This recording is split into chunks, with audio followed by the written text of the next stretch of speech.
여기 세계의 군사 정세를 바꾸고 있는 충격적인 소식이 있습니다. 미국 방위 전문가가 한국의 군사 기술을 평가하러 왔다가 믿을 수 없는 광경을 목격했다고 하는데요.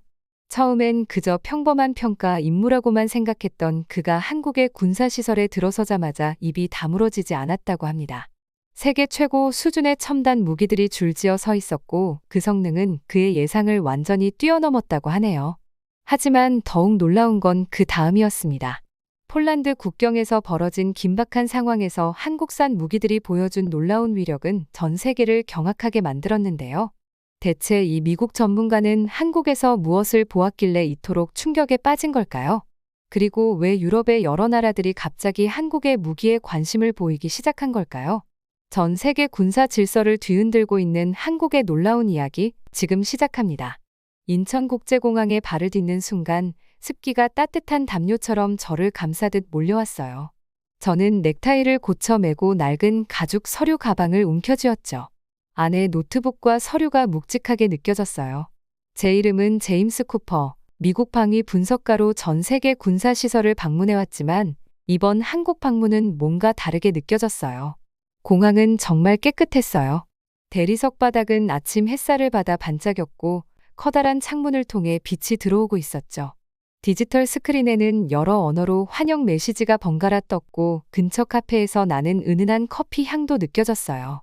깔끔한 제복을 입은 젊은 한국 장교가 제 이름이 적힌 팻말을 들고 있었고 그는 자신을 중위 기밀하고 소개하며 정중하게 인사했어요. 쿠퍼 씨, 한국에 오신 걸 환영합니다. 비행은 편안하셨나요? 그의 영어는 완벽했고 살짝 있는 억양만이 제가 집에서 멀리 떨어져 있다는 걸 상기시켜 주었어요. 서울로 가는 차 안에서 저는 흥분한 아이처럼 창문에 얼굴을 바짝 댔어요. 고속도로를 따라 늘어선 고층 아파트들이 마치 구름을 뚫고 올라갈 것 같았어요. 디지털 광고판에는 화려한 색깔로 광고가 번쩍거렸고 세련된 현대와 기아 자동차들이 우리를 스쳐 지나갔죠. 이건 제가 역사책에서 보던 한국이 아니었어요. 미래의 나라에 와 있는 기분이었죠. 첫 번째 방문지는 국방개발센터입니다. 김중위가 운전 중에 설명했어요.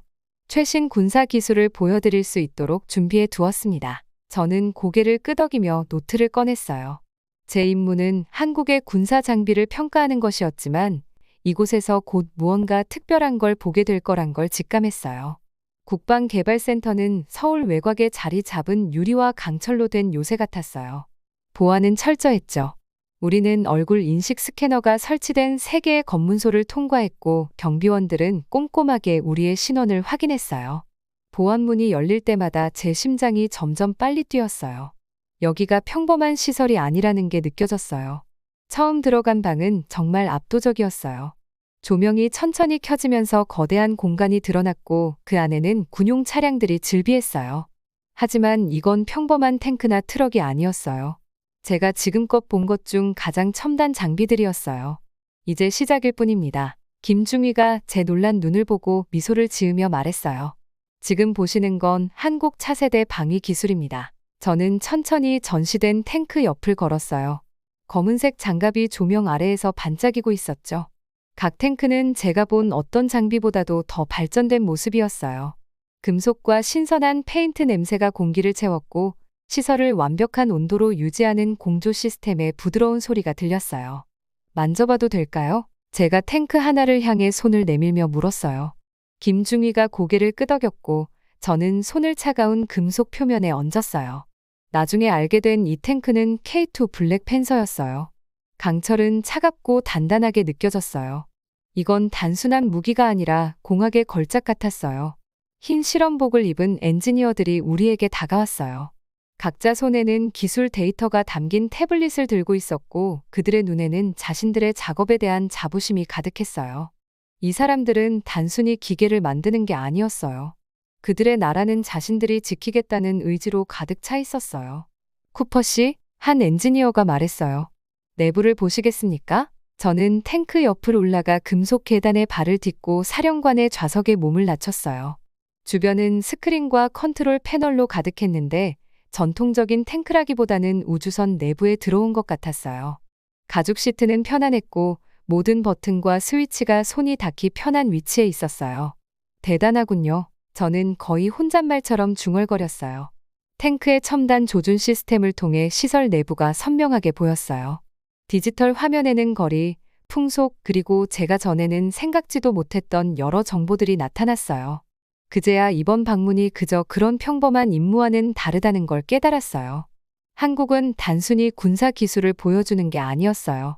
그들이 꿈꾸는 미래를 보여주고 있었어요. 작은 나라들도 자립해서 자신들만의 혁신으로 자신을 지켜낼 수 있는 그런 미래요. 탱크에서 내려오자 김주민은 이미 스케줄을 확인하고 있었어요. 오늘 하루 일정이 가득합니다, 쿠퍼 씨. 오늘이 시작일 뿐입니다. 저는 재킷을 다시 단정히 하고 미소 지었어요. 단순히 평가하는 업무가 아닌 더 중요한 일이 기다리고 있다는 걸 느꼈어요. 앞으로 며칠 동안 한국이 단순히 무기를 생산하는 게 아니라 전 세계의 힘의 균형을 바꿀 만한 방위 기술 혁신을 이뤄내고 있다는 걸 알게 될 거였어요. 마지막으로 탱크들의 줄을 한 번 더 바라보며 깊게 숨을 들이마셨어요. 진짜 여정은 이제 시작이었고 이 나라가 앞으로 어떤 경이로움들을 보여줄지 정말 기대됐어요. 한국의 방위 시설을 걸어다니면서 마치 사탕 가게에 온 어린아이처럼 설렜어요. 단, 여기에는 사탕 대신 제가 본 군사 기술 중 가장 첨단이라 할 만한 장비들이 줄지어 있었죠. 방위 분석가로서 그동안 다양한 인상적인 기계를 많이 봐왔지만 여긴 정말 달랐어요. 가까이서 K2 흑표 전차를 보고 싶으신가요? 주임 엔지니어 중 한 분인 김 박사님이 물으셨어요. 자부심이 묻어나는 눈빛으로 저를 거대한 전차 앞으로 안내해 주셨죠. 그냥 거기 가만히 서 있기만 해도 모든 시선을 압도하는 느낌이었어요. 전차는 우리 앞에 우뚝 서 있었는데 밝은 조명 아래서 어두운 갑옷이 반짝이고 있었어요. 생각했던 것보다 훨씬 컸습니다. 키 큰 사람 둘이 어깨에 어깨를 올려 세워둔 높이 정도였으니까요. 전차 주위를 걸어다니자 금속과 새 페인트 냄새가 코를 찔렀어요. 한번 만져보세요. 김 박사님이 권하시길래 전차의 옆면에 손을 대봤어요. 금속은 차가우면서도 매끈했고 마치 얼어붙은 호수의 표면을 만지는 느낌이었어요. 이건 그냥 평범한 강철이 아니에요. 라고 설명해 주셨어요. 이 갑옷은 대부분의 정무기를 막을 수 있는 특별한 재료로 만들어졌어요. 일종의 초강력 방패를 입은 셈이죠. 김 박사님이 버튼을 누르자 전차의 해치가 부드럽게 쉬익하는 소리와 함께 열렸어요. 안쪽도 보실래요? 라는 말에 두 번 물을 것도 없이 올라갔죠. 올라가는 동안 손잡이가 딱딱 잘 배치되어 있어서 누군가가 세세한 부분까지 신경 썼다는 게 느껴졌어요. 전차 내부에 들어가서 지휘관 자리에 앉아보니 이전에 본 오래된 전차들처럼 비좁지 않았어요. 오히려 최첨단 조종석에 앉아있는 기분이었죠. 사방에 있는 스크린들이 밖에서 일어나는 일들을 모든 각도에서 보여주고 있었어요.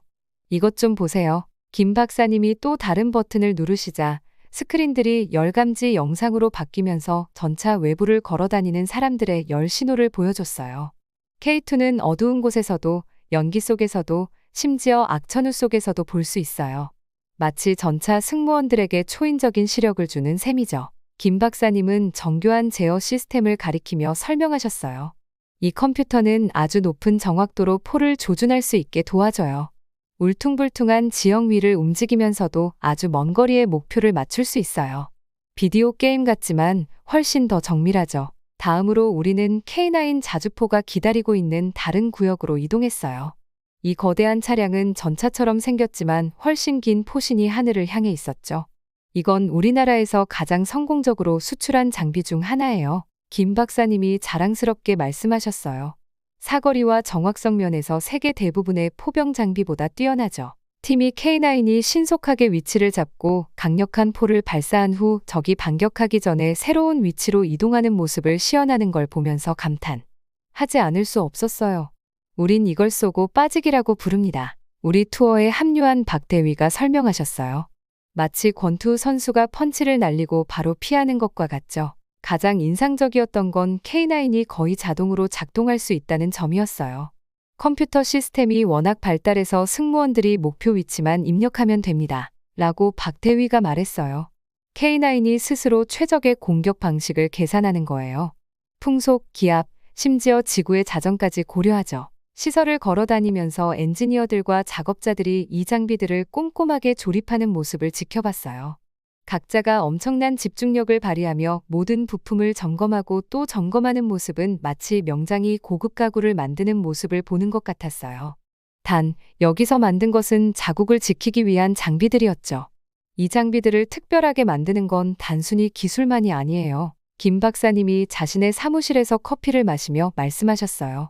우리가 한국의 상황에 맞춰 설계했다는 점이죠. 우리나라는 산과 강, 도시가 가까이 붙어 있잖아요.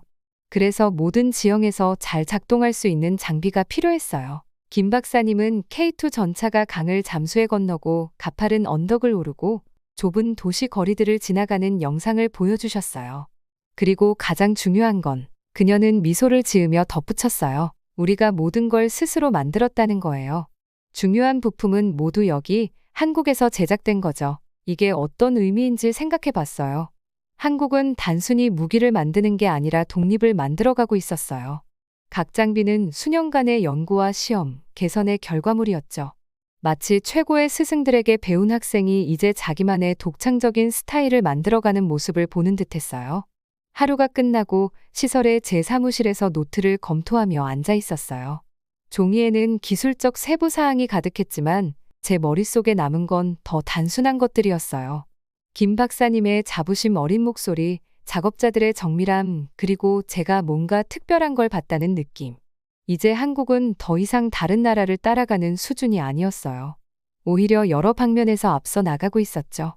그날 밤 서울 호텔방에서 도무지 잠을 이룰 수가 없었어요. 하루 동안 알게 된 사실들이 영화처럼 머릿속에서 계속 맴돌았거든요. 아침에 알게 된 내용은 멀리 유럽에 있는 나라, 폴란드와 한국의 무기와 관련된 흥미로운 이야기였어요. 그 얘기를 좀 해볼게요. 아침에 저는 밝은 회의실에서 한국 방산 판매팀을 이끄는 김 장군님과 마주 앉아 있었어요. 벽에는 한국에서 폴란드로 이어지는 화살표가 그려진 커다란 지도가 걸려 있었죠. 쿠퍼 씨, 장군님이 몸을 앞으로 기울이며 말했어요. 이제부터 알게 될 내용은 우리 두 나라가 얼마나 가까워지고 있는지를 보여줄 겁니다. 장군님은 폴란드가 구매한 한국 무기의 사진을 보여줬어요. 첫 번째로 보여준 건 K2 흑표 전차였어요. 집만한 크기의 두꺼운 철로 만들어진 이 거대한 기계는 짙은 녹색으로 칠해져 있었고 멀리 떨어진 표적까지도 맞출 수 있는 긴 포신을 가지고 있었죠. 그 다음은 K9 썬더 자주포였어요. 전차처럼 생겼지만 포탄을 하늘 높이 쏘아 멀리 떨어진 표적에 떨어뜨릴 수 있는 무기였죠. 마지막으로 보여준 건 대형 트럭에 장착된 천무다연장 로켓 시스템이었는데 한 번에 여러 발의 로켓을 쏠 수 있는 장비였어요. 그런데 왜 폴란드는 이런 무기를 산 거죠? 제가 궁금해서 물었어요. 그러자 장군님의 얼굴이 진지해졌어요. 폴란드는 요즘 불안해하고 있어요. 장군님이 설명했어요. 가까운 이웃인 러시아가 최근에 공격적으로 행동하고 있거든요. 그런데 지금 러시아가 우리 위험한 이웃인 북한과도 친해지고 있죠. 폴란드는 자국을 보호하고 싶어 합니다. 얼마 전 TV에서 폴란드 대통령 안제이 두다가 연단에 서서 단호하게 연설하던 모습이 떠올랐어요. 이 무기들은 여러분의 세금으로 구매된 것이며 여러분을 보호하기 위한 것입니다. 이 무기들은 폴란드의 것이며 폴란드 영토를 지킬 것입니다. 그의 말이 이제서야 이해가 됐어요. 하루가 끝났다고 생각했는데 저녁에 뜻밖의 일이 벌어졌어요. 저녁 시간에 핸드폰이 울리더니 문자 메시지가 도착했어요. 쿠퍼 씨, 특별 회의에 참석해 주셔야 합니다. 30분 후에 차가 모시러 갈 겁니다. 검은색 차가 저를 어디 처음 보는 건물로 데려갔어요. 건물 안에 들어가니 한국과 폴란드의 중요한 사람들이 모여있는 방으로 안내받았어요. 깔끔한 제복을 입은 군 장교들과 정장을 입은 정보 요원들이 나란히 앉아 있었죠. 조명이 어두워지고 나서 본 장면에 가슴이 두근거리기 시작했어요. 큰 화면에 폴란드 측 관계자들이 러시아 군사 움직임에 대한 비밀 정보를 보여줬어요. 위성 사진에는 폴란드 국경 근처에 집결한 전차와 병력들이 보였어요.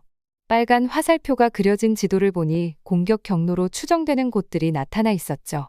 한 폴란드 장군이 레이저 포인터로 화면을 가리키며 약간 떨리는 손으로 말했어요. 우리는 그들이 조만간 뭔가를 시도할 가능성이 있다고 생각합니다. 이어서 한국 측도 자신들의 우려스러운 소식을 공유했어요. 북한과 러시아 군사 지도자들이 만나서 무기 공장을 둘러보고 악수를 나누는 사진들이 공개됐어요. 한국의 정보 요원이 설명하길, 우리는 그들이 군사 기밀을 공유하고 어쩌면 무기까지 거래하고 있을 가능성이 있다고 보고 있습니다. 방 안 분위기가 무겁게 가라앉았어요. 이건 단순히 사진이나 지도가 아니었어요. 현실적인 위협이었고 실제 사람들을 위협하는 일이었죠. 저는 한국과 폴란드의 장교들이 컴퓨터를 들여다보며 정보를 공유하고 필요할 때 폴란드를 보호하기 위해 한국 무기를 어떻게 사용할지 계획하는 모습을 지켜봤어요. 30대쯤 되어 보이는 한 젊은 폴란드 장교가 그의 나라 지도를 펼치더니 여기 하며 몇 군데를 가리켰어요. 여기가 K2 전차를 배치한 곳입니다. 그리고 다른 위치를 가리키며 말했어요. 여기에는 K9 자주포가 있습니다. 필요할 때를 대비해 준비해뒀습니다. 한국 장군님이 만족스럽게 고개를 끄덕였어요. 당신네 병사들이 빨리 익숙해졌군요. 장군님이 자랑스럽게 말했어요. 장비가 마음에 들어 하나요? 폴란드 장교는 이날 처음으로 미소를 지었어요. 아주 좋아합니다.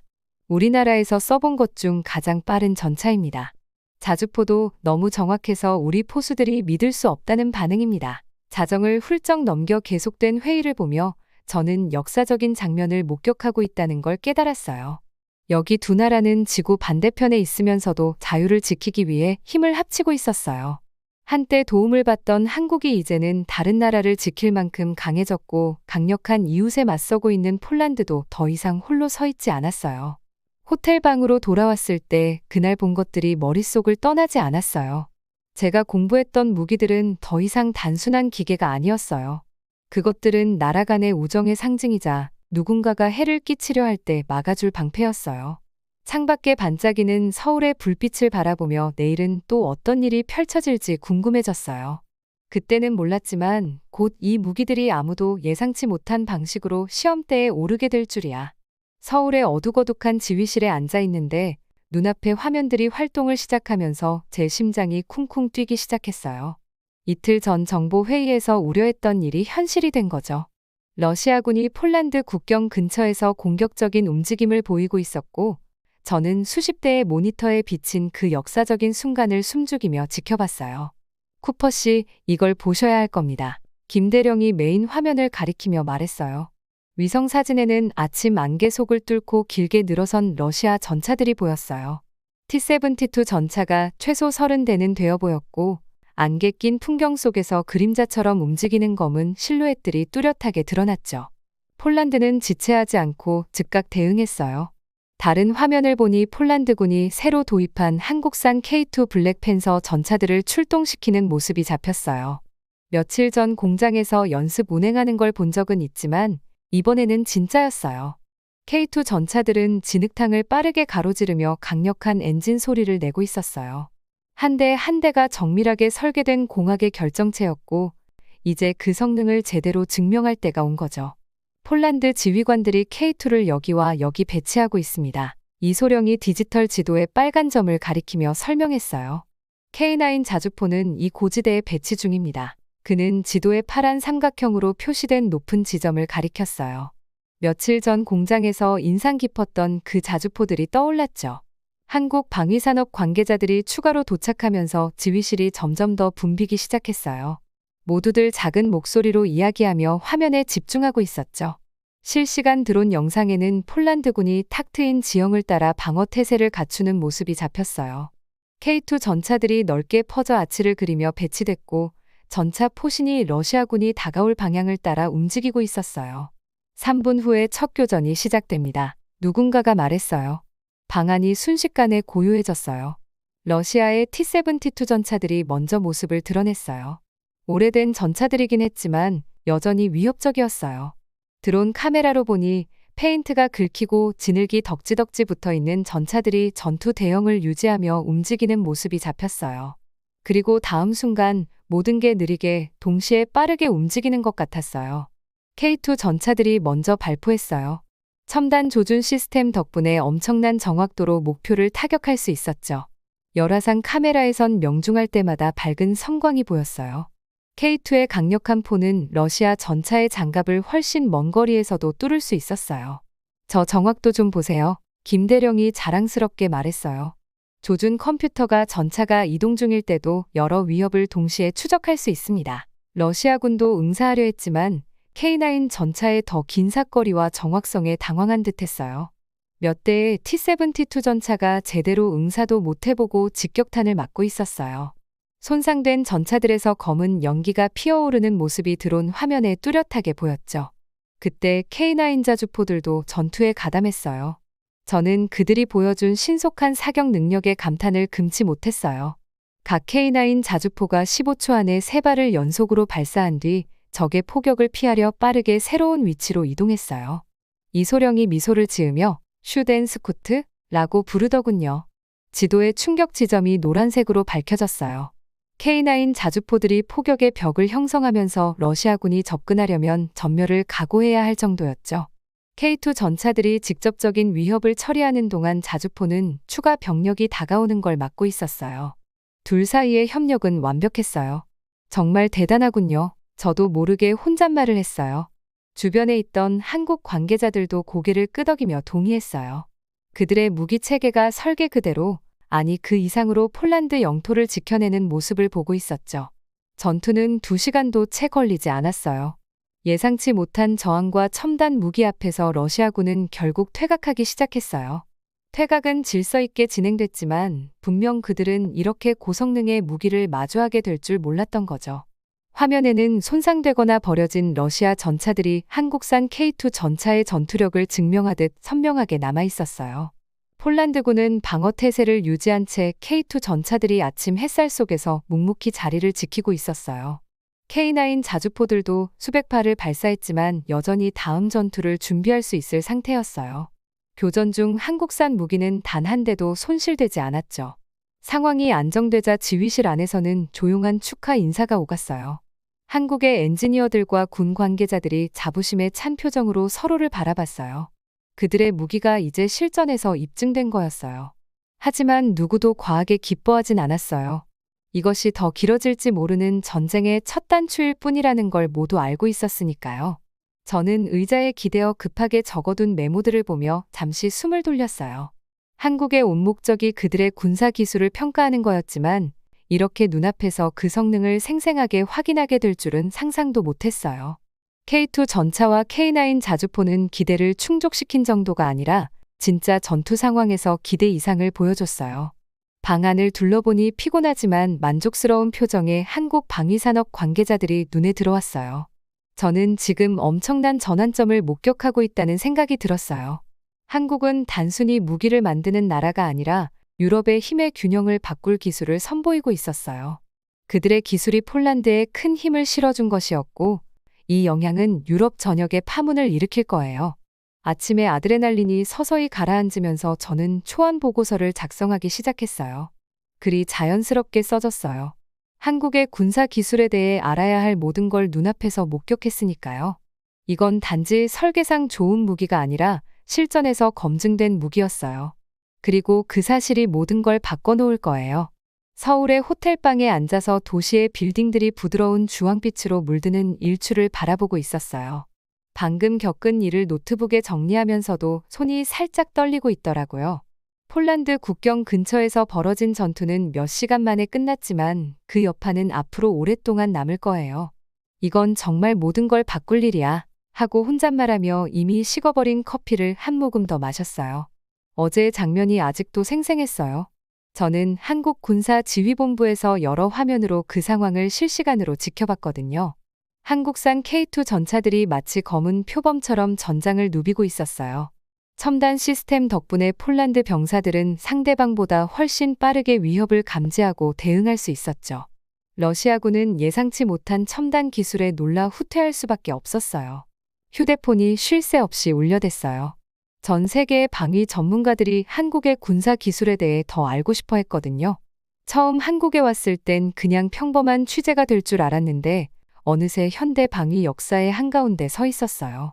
아침 늦게 박 장군님께서 국방부에서 열리는 특별 회의에 저를 초대하셨어요.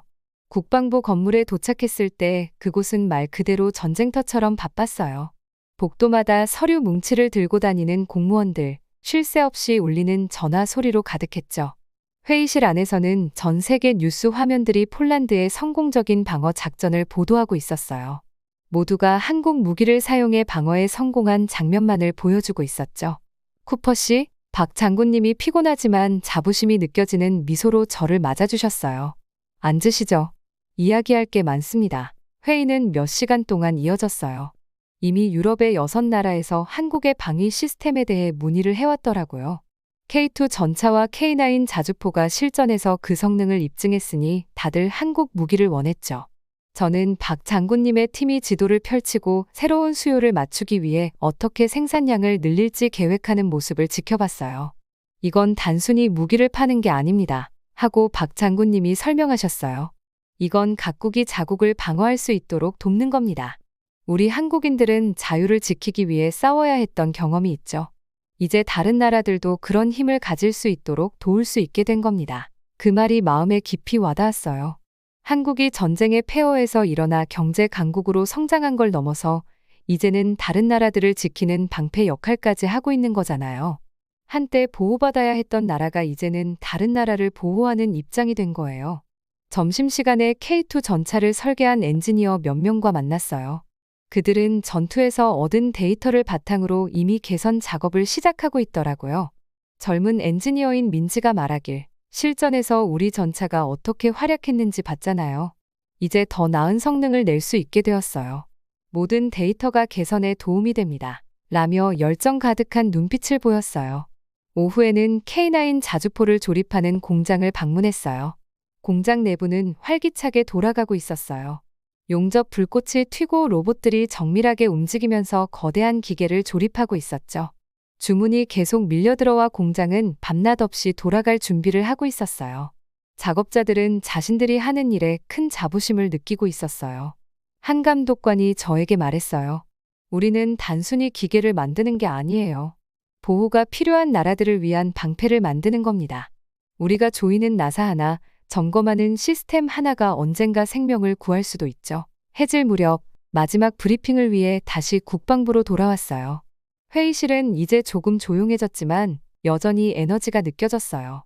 벽에 걸린 큰 화면에는 유럽의 지도가 있었고 한국 방위 기술에 관심을 보인 나라들이 점으로 표시되어 있었어요. 점이 너무 많아서 셀 수도 없을 정도였죠. 이제 어떻게 될까요? 제가 박 장군님께 물어봤어요. 그는 잠시 생각하다가 대답했어요. 우리는 계속 일해야죠. 계속 발전시키고. 세상의 크기가 중요한 게 아니라 혁신과 의지가 중요하다는 걸 보여줄 겁니다.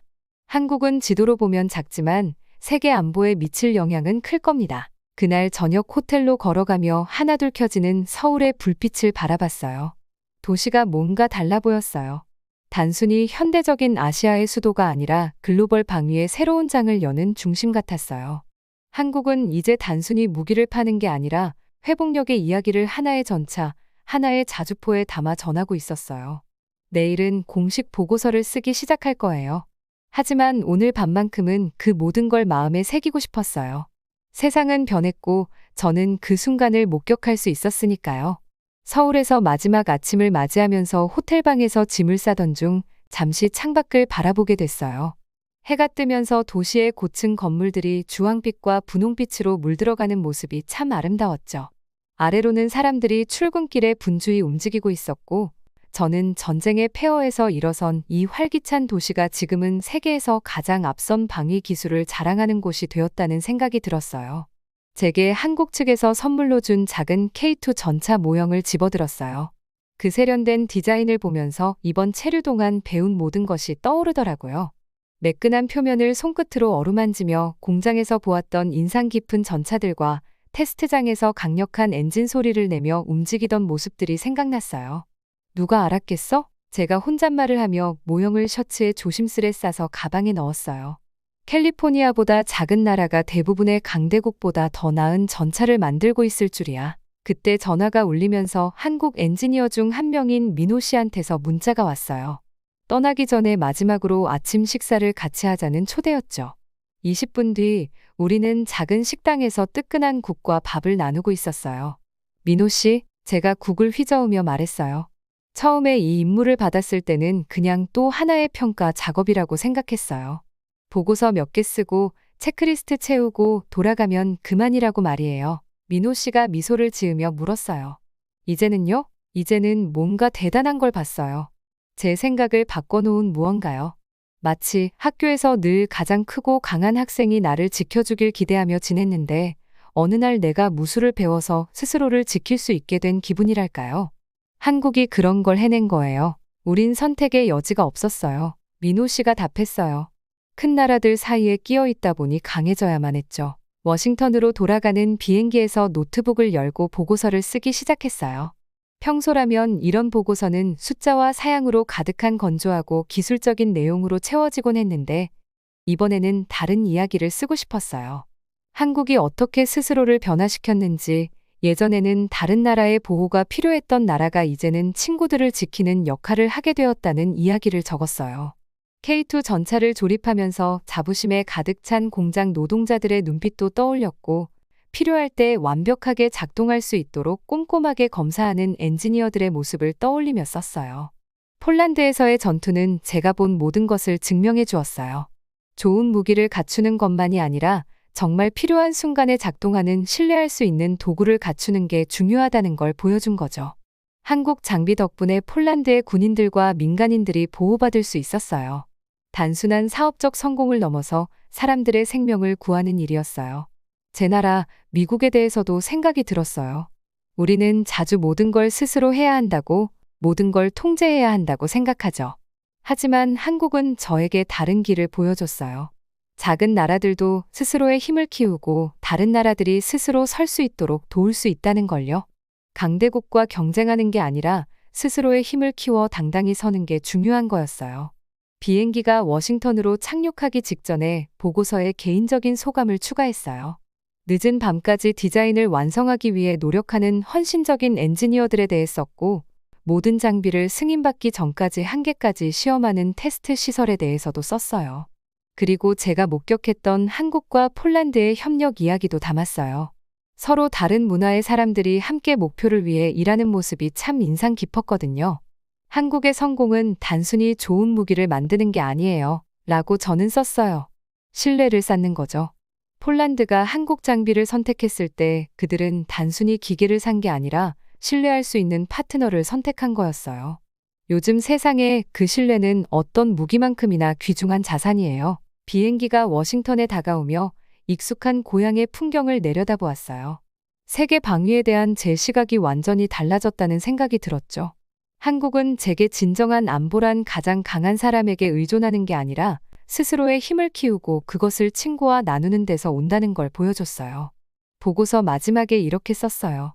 한국의 이야기는 우리에게 크기가 강함을 결정짓지 않는다는 걸 가르쳐 줍니다. 중요한 것은 결단력, 혁신, 그리고 자신과 다른 이들을 보호하려는 용기예요. 큰 나라들이 종종 작은 나라를 괴롭히려 하는 세상에서 한국은 희망의 상징이 되었습니다. 올바른 기술, 헌신, 그리고 협력만 있다면 어떤 나라든 당당히 서고 다른 나라들도 그들과 함께 설 수 있다는 걸 보여줬죠. 노트북을 닫자마자 비행기가 활주로에 착륙했어요. 내일이면 보고서를 제출하겠지만 이 보고서의 영향은 단순한 공식 권고를 넘어설 거라는 걸 알고 있었어요. 한국은 저에게 독립성과 회복력이야말로 현대 사회에서 진정한 안보의 기반이라는 걸 가르쳐줬고, 이제 저를 통해 다른 사람들에게도 그 교훈이 전해질 거예요. 아침 햇살이 내 어지럽게 쌓인 책상 위로 황금빛으로 번지는데 저는 손에 든 보고서를 뚫어지게 쳐다보고 있었어요. 사무실 창밖으로는 텔아비브의 현대적인 빌딩들이 푸른 하늘을 향해 쭉 뻗어 있었죠. 저는 에릭 서머스라고 합니다. 15년 동안 방위 분석가로 일해오면서 이제 웬만한 일로는 놀랄 일이 없을 거라 생각했어요. 하지만 그건 제 오산이었죠. 이게 맞는 정보일 리가 없는데 저도 모르게 중얼거리며 다시 서류들을 훑었어요. 제 옆에 있던 커피는 이미 식어가고 있었고요. 한국에서 온 정보 보고서는 제 머리를 어지럽게 했어요. 지금까지 미국, 러시아, 중국 같은 강대국들이 군사 기술 분야에서 경쟁하는 모습을 지켜보며 일해왔는데 한국은 완전히 다른 길을 가고 있었던 거예요. 저는 의자에 기대어 앉아 희끗희끗해진 머리를 쓸어넘겼어요. 보고서 내용은 마치 공상 과학 소설에나 나올 법한 얘기였어요. 로봇계란이요. 장난감이 아니라 인공지능을 탑재한 진짜 군사용 기계였어요. 한국의 라이즈X1이라는 회사가 고스트 로보틱스를 인수하고 그 로봇계들을 실제 전투에 투입하고 있다는 거예요. 휴대폰이 진동하며 업데이트 알림이 또 들어왔어요. 깜짝 놀라서 화면을 확인해 보니 이스라엘 헤즈볼라 분쟁 지역에서 로봇개들에 대한 정보가 계속 들어오고 있었어요. 컴퓨터로 영상 자료를 띄워놓고 놀란 눈으로 지켜봤죠. 이건 덩치 큰 기계들이 비틀거리며 돌아다니는 게 아니었어요.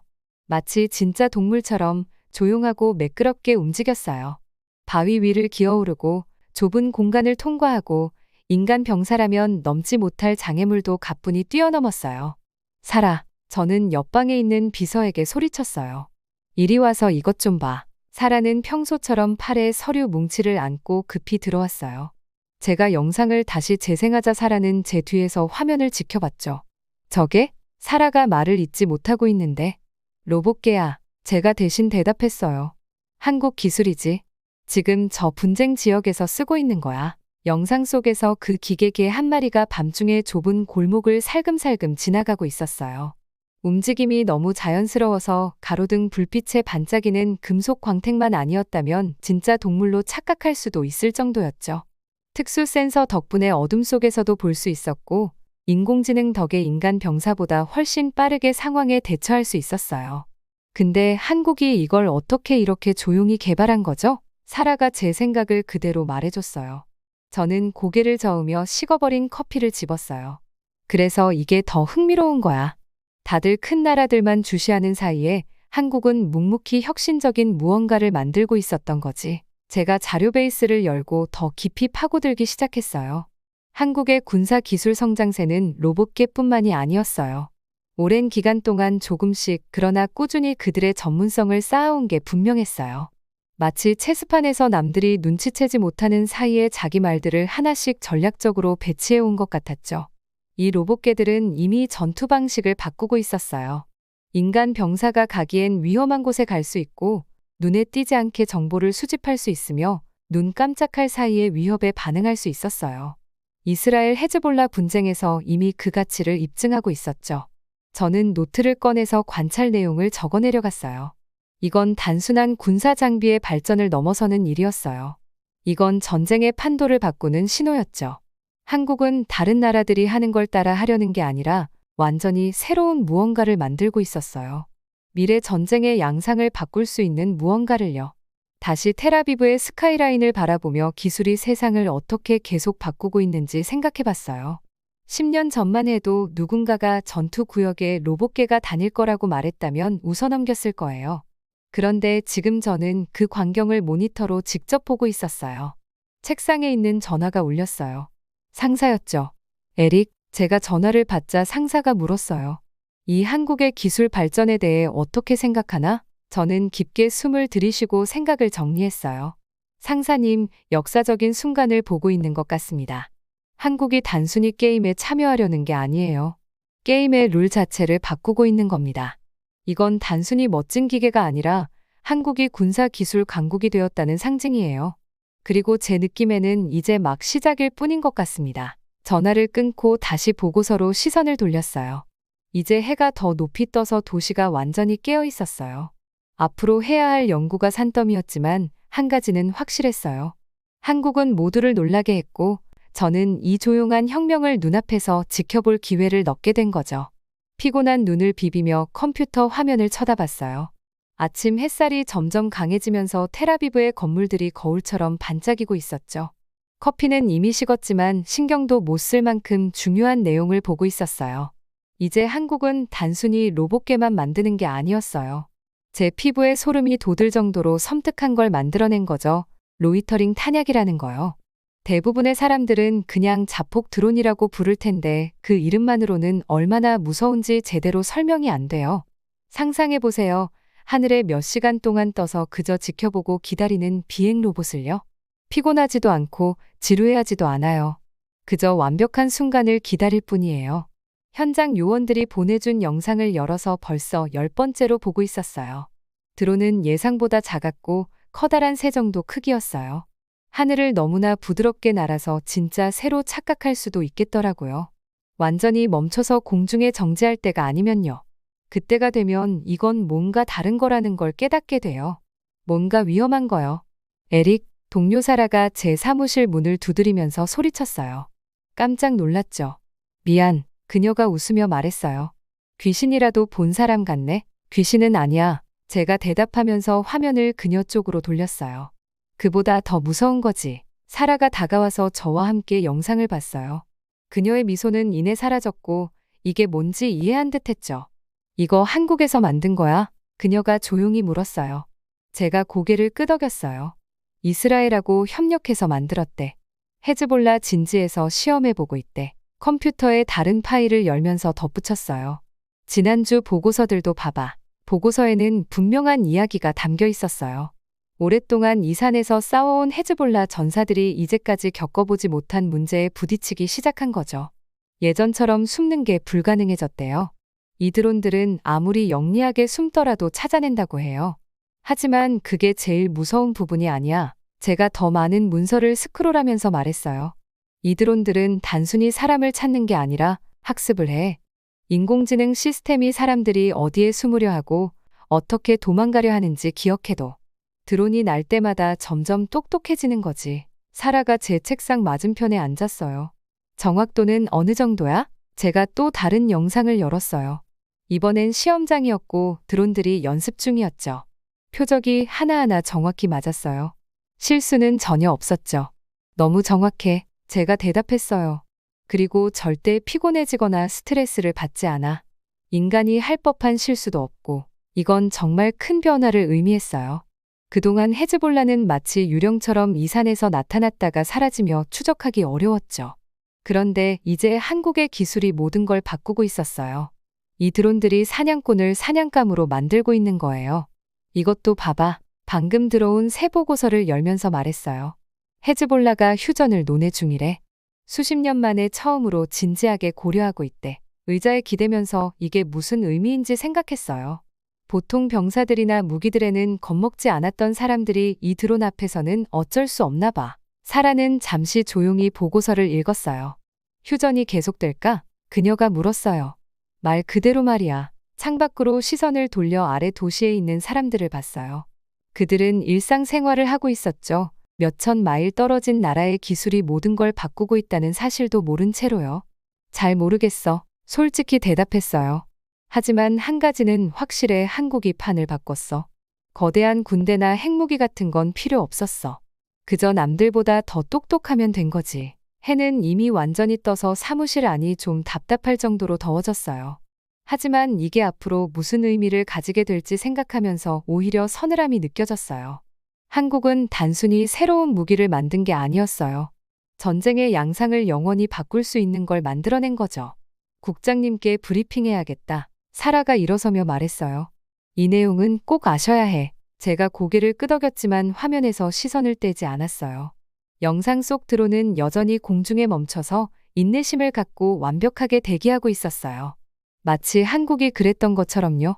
조용히 강해지면서 세상에 보여줄 준비가 될 때까지 기다린 거죠. 게임의 규칙이 변했고 저는 그 변화를 바로 눈앞에서 목격하고 있었어요. 메이람의 보고서가 계속 쌓이는데 눈을 뗄 수가 없었어요.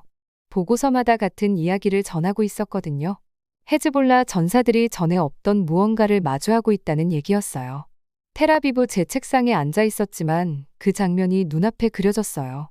험준한 레바논 산악 지형에서 게릴라들이 은신처로 삼았던 곳이 이제는 안전하지 않게 됐다는 걸 느낄 수 있었죠. 이 모든 걸 바꾼 건 바로 로봇개들이었어요. 눈을 감고 그 로봇개 하나가 어둠 속을 지나가는 모습을 떠올려 봤어요.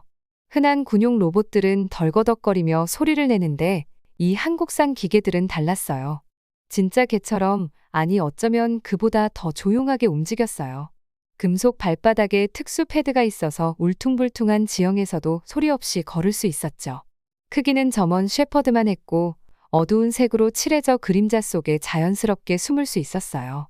보고서 중 하나에 따르면 이 로봇개 3마리가 사람 군인들이 몇 달간 찾지 못한 헤즈볼라 은신처를 발견했다고 했어요. 이 로봇들은 그저 아무렇게나 걸어다니는 게 아니라 AI가 끊임없이 작동하면서 열 감지기로 체온을 감지하고 청각장치로 속삭이는 소리까지 듣고 어둠 속을 볼 수 있는 카메라를 사용했어요. 심지어 사람보다 더 예민한 후각으로 화약 냄새나 연료 냄새를 맡아서 적의 위치를 찾아낼 수 있었죠. 이건 평범한 기계가 아니야. 포로로 잡힌 한 헤즈볼라 전사가 그렇게 말했다고 해요. 유령처럼 따라다니지. 속일 수도 없고 숨을 수도 없어. 피곤해하지도 않고 잠도 안 자, 실수도 안 하고. 그의 말을 보고서로 읽는데도 두려움이 느껴졌어요. 컴퓨터로 로봇이 훈련 중에 움직이는 영상을 재생했어요. 그 움직임은 정말 매끄러웠어요. 예전에 덜컹거리던 기계적인 로봇과는 전혀 달랐죠. 바위를 넘어갈 때는 다리가 자동으로 균형을 맞추고 좁은 공간을 지나갈 때는 몸을 낮춰 작아지기까지 했어요. 마치 사냥감을 추적하는 고양이처럼 항상 계산하고 준비되어 있는 모습이었어요. 가장 무서운 건 이 로봇들이 무리를 지어 움직였다는 점이었어요. 서로 소리 없이 정보를 주고받으면서 상황을 공유했어요. 하나가 수상한 걸 발견하면 나머지에게 신호를 보내고 몇 분 안에 여러 방향에서 그 지역을 포위해버리는 거예요. 인간 병사들이 가진 한계 없이 훈련된 팀처럼 완벽하게 협력할 수 있었죠. 어느 야간 작전에서는 헤즈볼라 전사들이 동굴 시스템에 숨어 있었어요. 그들은 오랫동안 그 동굴을 사용해왔고 구석구석을 다 꿰고 있었죠. 하지만 로봇개들은 지도가 필요 없었어요. 센서로 동굴 구조를 3D로 스캔하면서 이동하고 그 정보를 서로 공유했거든요. 전사들은 속수무책이었어요. 로봇들이 한 발의 총성도 없이 그들을 포위해서 인간 병사들이 올 때까지 그 자리에 묶어놓은 거죠. 이건 마치 다른 세계에서 온 무언가와 싸우는 것 같아. 또 다른 포로가 그렇게 말했다고 해요. 총을 쏴도 너무 빠르고 너무 민첩해. 하나를 맞춰도 항상 더 많은 애들이 몰려오지. 두려움도 없고 혼란스러워하지도 않아. 그냥 계속 와. 보고서를 더 읽어내려가면서 한 가지 패턴이 보이기 시작했어요. 헤즈볼라 전사들이 행동을 바꾸고 있었어요. 기존의 은신처를 쓰지 않고 밤에 움직이는 것도 줄였어요. 로봇개들이 사람보다 어둠 속에서 더 잘 볼 수 있다는 걸 알고 있었으니까요. 심지어 로봇개들이 주변에 있을 것 같으면 아예 임무 수행을 거부하는 전사들도 있었다고 해요. 이 기계들은 단순히 적을 찾아내고 막는 것뿐만이 아니라 적의 사고방식과 행동까지 바꾸고 있었어요. 저는 한국이 만들어낸 이 기술에 감탄하지 않을 수 없었어요. 이건 단순한 명령을 따르는 기계들이 아니었어요. 지능적인 사냥꾼처럼 생각하고 계획하고 적응할 수 있는 존재였어요. 매번 임무를 통해 배우고 숨어있는 적을 더 잘 찾아내고 인간의 행동 패턴을 이해하면서 다음에 적이 어디에 숨을지 예측할 수 있게 됐죠. 왜 헤즈볼라가 이렇게 고전하는지 점점 더 이해가 갔어요. 그들의 전투 방식은 늘 숨고 몰래 움직이고 지형을 적보다 더 잘 아는 데 기반을 두고 있었거든요. 하지만 심장 소리까지 듣고 존재를 막고 완전한 어둠 속에서도 볼 수 있는 무언가에게서 어떻게 숨을 수 있을까요? 절대 필요하지 않고 집중력을 잃지 않으며 인간보다 빠르게 생각하는 기계를 어떻게 상대할 수 있겠어요? 의자에 기대어 한국의 기술이 모든 것을 어떻게 바꿔버렸는지 생각했어요. 이 로봇개들은 단순한 신무기가 아니라 전쟁의 본질을 바꿔놓고 있었어요. 이제 헤즈볼라 전사들은 잡히거나 죽는 것에 대한 두려움만 있는 게 아니었어요. 이해할 수도 없고 싸울 수도 없는 무언가에게 쫓기는 사냥감이 된 듯한 무력감에 두려워하고 있었죠. 태양이 텔아비브의 사무실 창가 너머로 지면서 긴 그림자가 드리워졌어요. 저 멀리 레바논의 거친 산악 지형 어딘가에선 여전히 그 로봇개들이 순찰을 돌며 사냥하고 지켜보고 있을 거예요. 밤이 깊어갈수록 그들은 지칠 줄 모르는 모습으로 계속해서 임무를 수행할 테고 인간 표적들은 침대에서 뒤척이며 그 기계 사냥꾼들이 언제 어디서 나타날지 불안에 떨겠죠. 한국의 군사 기술 중 가장 놀라운 부분은 로봇개들이 아니었어요. 하늘에 떠서 기다리는 드론이 진짜 대단했죠. 책상에 앉아 보고서를 읽으면서 이 놀라운 기계들이 실제로 작동하는 모습을 상상해 봤어요. 우리는 이 드론들을 채공형 탄약이라고 불렀지만 사실 하늘에서 완벽한 순간을 기다리는 인내심 강한 사냥꾼 같았어요. 다른 보고서를 집어들고 읽기 시작했어요. 이 드론들은 제가 그동안 공부했던 일반 미사일이나 폭탄과는 완전히 다른 존재였어요. 보통 미사일은 큰 소리를 내며 목표를 향해 급하게 돌진하잖아요. 그런데 이 한국 드론들은 조용한 감시자였어요. 몇 시간 동안이나 공중에 떠서 카메라와 센서가 계속 작동하며 아래의 모든 것을 감시할 수 있었죠. 군사 기술을 오랫동안 분석해왔지만 이런 건 처음 봤어요. 눈을 감고 레바논에서 헤즈볼라 전투원들이 처음 이 드론들을 맞닥뜨리는 장면을 떠올려 봤어요. 무서운 건 드론들이 언제 공격할 수 있다는 것뿐만이 아니었어요. 언제든지 우리를 지켜보고 있을 수도 있다는 그 느낌이었죠. 이 드론들은 너무 높이 그리고 너무 조용히 날아서 눈에 보이지도 않고 소리도 들리지 않아요. 하지만 그들은 모든 걸 볼 수 있었죠. 특히 인상 깊었던 보고서가 하나 있었어요. 공격에서 살아남은 한 헤즈볼라 지휘관의 이야기였는데 그의 말이 제 등에 소름을 돋게 만들었어요. 그가 설명하기를 이 드론 중 하나가 그들의 캠프를 거의 5시간 동안 추적했다고 해요. 우린 드론이 거기에 있는지도 몰랐어요. 그는 썼죠. 그의 두려움이 종이 위에서도 느껴질 정도였어요. 우린 평소처럼 일상적인 활동을 하며 다음 작전을 계획하고 있었죠. 그런데 갑자기 아무런 경고도 없이 공격을 받았어요. 너무 정확하게 무기들이 있던 곳을 타격했어요. 의자에 기대어 상상해 봤어요. 머리 위 어딘가에 누군가 지켜보고 있고 판단하고 기다리고 있는 기계가 있다는 걸 아는 기분이 어떤지요. 이건 단순한 로봇이 아니었어요. 이 드론들은 인공지능을 탑재해서 민간인과 전투원을 구분할 수 있고 진짜 위협과 가짜 신호를 구별할 수 있었어요. 심지어 목표가 다음에 어디로 갈지 예측할 수도 있었죠. 그 심리적 영향이 엄청났어요. 보고서마다 헤즈볼라 전투원들이 새로운 현실에 어떻게 힘들어하는지 적혀 있었어요.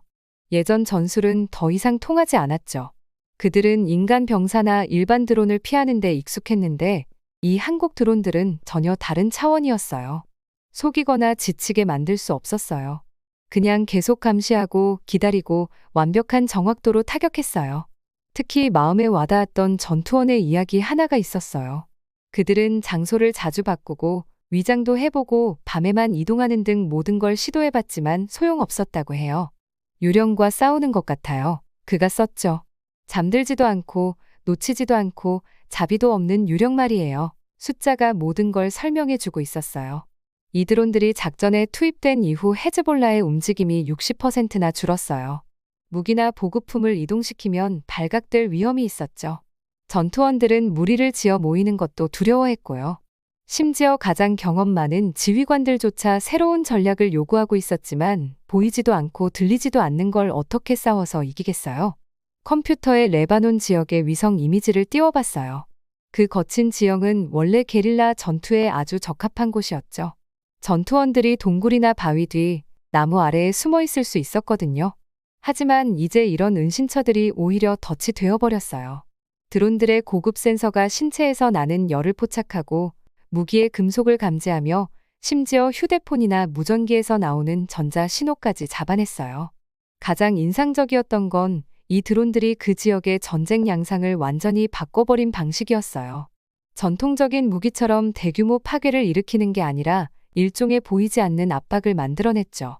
그 드론들이 하늘에서 지켜보고 있다는 사실만으로도 헤즈볼라는 모든 것을 다시 생각하게 됐어요. 최근 정보 보고서에는 몇 달 전만 해도 상상할 수 없었던 내용이 담겨 있었어요. 헤즈볼라가 평화 협상을 진지하게 고려하고 있다는 거였죠. 그들의 전투원들은 더 이상 싸움으로 지친 게 아니라 끊임없이 감시당하고 있다는 스트레스로 지쳐 있었어요. 보급선은 끊겼고 은신처는 더 이상 안전하지 않았어요. 한국 드론들은 전통적인 전쟁 방식으로는 오랫동안 해결할 수 없었던 일을 해냈어요. 헤즈볼라가 이 방식으로는 이길 수 없다는 걸 깨닫게 만든 거죠. 텔아비브 제 사무실 창밖으로 해가 지기 시작할 때 한국이 이렇게 조용히 모든 걸 바꿔놓은 방식에 대해 생각해 봤어요. 한국은 군대를 보내거나 큰 위협을 가한 것도 아니었어요. 대신 게릴라 전술 자체가 구식이 되게 만드는 무언가를 만들어낸 거였죠. 이 드론들은 단순한 무기가 아니었어요. 어떤 면에서는 평화유지군 같은 역할을 했어요. 더 이상의 전투 대신 대화를 이끌어내도록 양쪽을 밀어붙인 셈이었어요. 이 모든 상황이 마치 체스 게임 같았어요. 어느 순간 상대방이 치명적인 실수를 하지 않았는데도 점점 수가 막혀가면서 체크메이트에 몰리는 것처럼요. 한국의 기술이 정확히 그런 상황을 만들어낸 거였고 저는 그 변화가 눈앞에서 벌어지는 걸 지켜보고 있었어요. 의자에 등을 기대고 길게 한숨을 내쉬면서 지금까지 알아낸 것들을 소화하려 했었어요. 아침 햇살이 여전히 창문으로 들어오고 있었지만 이제는 뭔가 다르게 느껴졌어요. 더 따뜻하고 더 의미 있는 느낌이랄까요? 마치 그 빛이 제가 보고 있는 이 보고서들의 엄청난 의미를 깨닫게 해주려는 것 같았어요. 제 시선이 책상 위로 흩어져 있는 서류들 위를 천천히 훑었어요. 하나하나가 한국의 놀라운 이야기를 조금씩 들려주는 듯했죠. 문득 한국의 로봇계가 실제 작동 중인 모습을 찍은 사진 한 장을 집어들었어요. 매끈하고 조용하고 세련된 모습이었죠. 겁나게 생겼을 거라 생각했는데 예상과는 달랐어요. 오히려 지치지도 않고 실수도 하지 않는 잘 훈련된 경찰견을 떠올리게 하더라고요. 이건 정말 모든 걸 바꾸겠는데. 저도 모르게 혼잣말을 중얼거리며 흰머리가 조금씩 섞인 머리를 쓸어 넘겼어요. 방산 분석가로 20년을 일했지만 이런 건 처음 봤어요. 한국은 다른 나라들처럼 소리 높여 자기를 드러내거나 전면에 나서려 하지 않았어요. 대신 조용히 신중하게 계획을 세우는 능숙한 체스 플레이어 같았어요. 다른 사람들이 처음에는 알아채지 못할지도 모를, 하지만 깊이 있는 수를 두는 그런 플레이어 말이죠. 저는 창가로 다가가 창문 밖으로 펼쳐진 텔아비브의 스카이라인을 바라봤어요. 아침 햇살 아래 평화로운 도시가 펼쳐져 있었지만 제 생각은 이미 수천 킬로미터 떨어진 한국에 가 있더라고요. 그들은 어떻게 이렇게 했을까요? 어떻게 큰 소리 한 번 내지 않고도 세계 방산 분야에서 중요한 존재가 될 수 있었던 걸까요? 창밖을 가로지르는 새떼를 보면서 답이 문득 떠올랐어요. 한국의 강점은 크기나 소리에 있지 않았어요. 그들은 단순히 더 똑똑했던 거예요. 더 큰 폭탄이나 대규모 군대를 만드는 대신 정교하고 지능적이며 효율적인 도구들을 만들어냈어요. 그들의 로봇계와 드론 시스템은 무차별적으로 파괴하기 위한 게 아니었어요. 정확하고 신중하게, 그리고 가장 놀랍게도 생명을 구하는 데 초점이 맞춰져 있었죠. 다시 책상으로 돌아와 컴퓨터에 새로운 문서를 열었어요. 키보드 위에 손가락을 얹고 생각을 정리하려 했었어요. 한국의 접근 방식은 제가 지금까지 봐왔던 것들과는 전혀 달랐어요. 그들은 적들을 겁주거나 복종시키려는 게 아니었어요. 대신 싸움을 시작하기 전에 한 번 더 생각하게 만드는 쪽이었죠. 저는 히즈볼라 전사들이 어떤 기분일지 잠시 상상해 봤어요. 그들에게는 한국의 장비들이 있는 걸 아는 것만으로도 무언가 다른 기분이 들 거예요. 대규모 군대나 파괴적인 무기를 앞에 둔 공포가 아니라 마치 열수 앞을 내다보는 체스 고수와 대결할 때 느끼는 감정 같달까요? 생명의 위협을 느끼기보다는 이길 수 없다는 걸 아는 그런 느낌이죠. 생각하면 할수록 한국의 전략이 정말 탁월하다는 걸 깨달았어요. 그들의 기술은 단순히 전쟁의 방식을 바꾸는 게 아니라 힘이라는 개념 자체에 대한 우리의 사고를 바꾸고 있었어요. 그들은 세상에 큰 소리치는 사람이 될 필요가 없다는 걸 보여줬어요. 가장 똑똑하고 가장 혁신적이며 자신의 강점을 신중하게 사용할 줄 알기만 하면 된다는 걸 말이죠. 군사 역사 관련 참고 서적을 하나 펼쳐보고는 그 내용이 이제 얼마나 구식으로 느껴지는지 웃음이 나왔어요. 한국은 글로벌 방위 분야의 새로운 장을 써 내려가고 있었고 그 과정에서 기존의 규칙을 따르지 않았죠. 미국이나 중국, 러시아를 흉내내지 않고 그들만의 길을 만들어가고 있었어요. 힘보다는 지혜에 초점을 맞춘 길이었죠. 저는 분석을 작성하기 시작하면서 한국이 이룬 것에 대해 깊은 존경심을 느꼈어요. 그들은 단순히 인상적인 기술을 개발한 게 아니라 한 나라가 강해진다는 게 무엇인지에 대한 대화를 바꿔놓은 거였어요. 그들의 로봇계와 드론은 전통적인 의미의 전쟁 무기가 아니라 오히려 갈등을 예방하는 고도로 숙련된 평화유지자에 가까웠어요.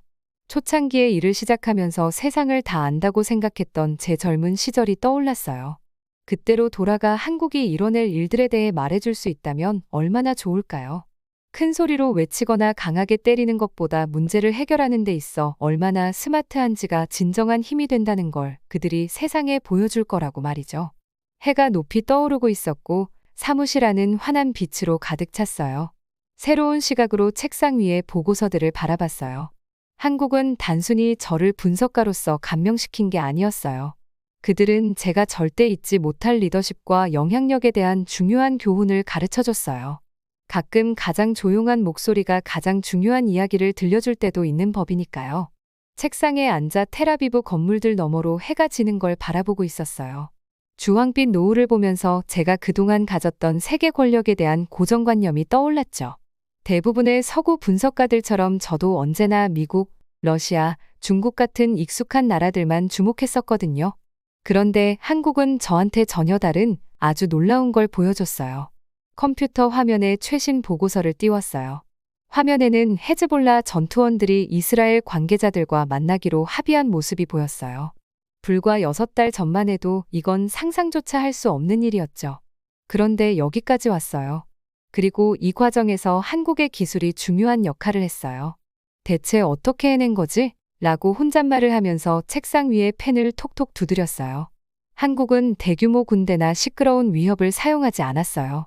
대신 똑똑한 기계와 치밀한 계획으로 모든 걸 바꿔버렸죠. 로봇계와 드론이 단순히 전투에서 승리하는 걸 넘어서 사람들의 싸움에 대한 생각 자체를 바꿔놓았어요. 제 동료인 사라가 국경에서 돌아와서 했던 말이 생각났어요. 에릭, 그 기계들이 움직이는 걸 봐야 해. 유령처럼 다녀. 전투원들이 어떻게 대처해야 할지 몰라 하더라고. 이건 인간 군인과 싸우는 게 아니야. 그 기계들은 지치지도 두려워하지도 않고 실수도 안 해. 제 노트를 보며 한국이 어떻게 이렇게 조용히 강력해졌는지 생각했어요. 다른 나라들은 군사 퍼레이드나 요란한 연설로 힘을 과시했지만 한국은 그저 제대로 작동하는 걸 만드는 데 집중했죠. 그들의 로봇계는 산도 넘고 강도 건너고 드론은 하늘에서 몇 시간씩 머물면서 감시하고 계획을 세웠어요. 중요한 건 가장 크거나 강한 게 아니라 가장 똑똑한 거였어요. 저는 배운 내용을 일기장에 적기 시작했어요. 한국이 우리에게 중요한 교훈을 주었죠. 첫째, 가장 큰 소리를 내는 게 반드시 들리는 건 아니라는 거예요. 실험실과 기술 회사에서 묵묵히 해온 작업이 세계 지도자들의 싸움보다 더 큰 변화를 이끌었어요.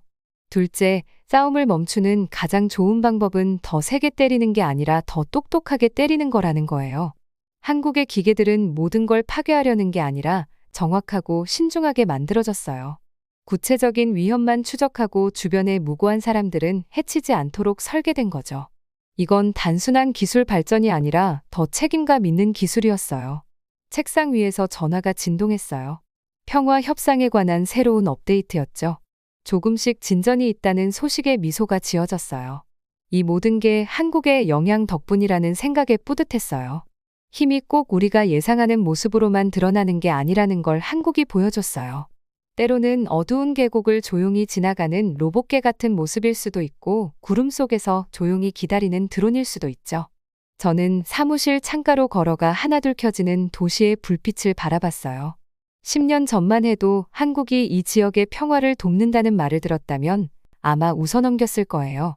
하지만 이제는 이해가 돼요. 그들은 우리가 놓친 무언가를 본 거죠. 힘의 미래는 누가 더 큰 파괴를 할 수 있느냐가 아니라 누가 더 똑똑하게 문제를 해결하느냐에 달려있다는 걸요. 컴퓨터에서 메시지 알림이 울렸어요. 다른 분석가가 한국의 글로벌 방위 분야 영향력에 대한 제 의견을 묻고 있더라고요. 예전 같았으면 시장 점유율이나 기술 수출 얘기를 했을 텐데 지금은 다른 이야기를 해줄 수 있게 됐어요. 잔인함 대신 영리함을, 파괴 대신 정확함을, 공격성 대신 인내를 선택한 나라에 대한 이야기죠. 우리 부서에서 이제 막 경력을 시작한 어린 분석가들이 생각났어요. 한국을 주목하세요. 그들에게 이렇게 말해주고 싶었어요. 단지 그들이 만드는 걸 보지 말고 그들의 사고방식을 보세요. 그들은 우리에게 오래된 문제를 해결하는 새로운 길을 보여주고 있어요. 짐을 챙겨 퇴근하면서 묘하게 낙관적인 기분이 들었어요. 세상에는 여전히 많은 갈등과 도전이 있지만 한국이 이런 문제들을 새로운 방식으로 마주하는 법을 보여줬으니까요. 그들은 방 안에서 가장 조용한 목소리가 때론 가장 중요한 말을 하고 있을지 모른다는 걸 증명했어요. 사무실을 나서면서 밤하늘을 잠시 올려다봤어요. 어딘가에 한국의 드론이 날며 경계를 지키고 있을지도 모르죠. 그런데도 불안하기는커녕 오히려 희망이 생겼어요. 그 드론들은 단지 평화를 유지하는 기계가 아니라 우리가 얼마나 멀리 왔는지 그리고 앞으로 어디로 갈 수 있는지 알려주는 상징 같았거든요. 내일 저는 이 모든 걸 보고서에 쓸 거예요. 하지만 그 보고서는 단순히 로봇이나 드론에 관한 것만은 아닐 거예요. 한 나라가 기술을 신중하고 사려 깊게 접근함으로써 역사의 흐름을 어떻게 바꿀 수 있었는지에 대한 이야기가 될 거예요. 한국이 우리에게 보여준 건 진정한 힘이란 남을 통제하는 게 아니라 더 나은 방식으로 문제를 해결하는 것이라는 점이에요. 그리고 이건 세상과 나누어야 할 가치 있는 교훈이죠.